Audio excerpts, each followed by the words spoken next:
How to fix Zoom error code 10004.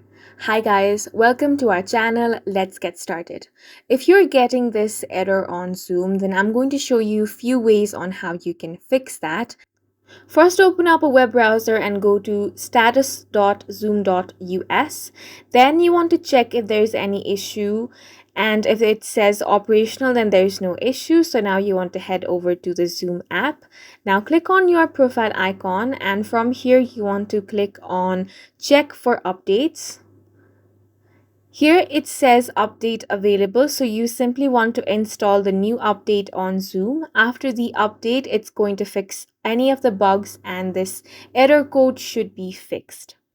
If that doesn't work, you want to search run on the search bar and then click on this option. Now you want to type firewall.cpl and press enter.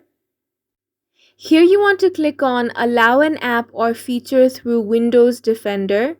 So click on this option. After a while, you're going to find these options here. So you want to click on change settings.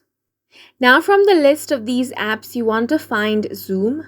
Once you have found it, make sure to tick mark both of these boxes and then click on OK. Now this should fix the Zoom error code 10004, and that's it for this video. We hope you guys found it helpful. Please make sure to hit the like button and subscribe for more helpful tutorials.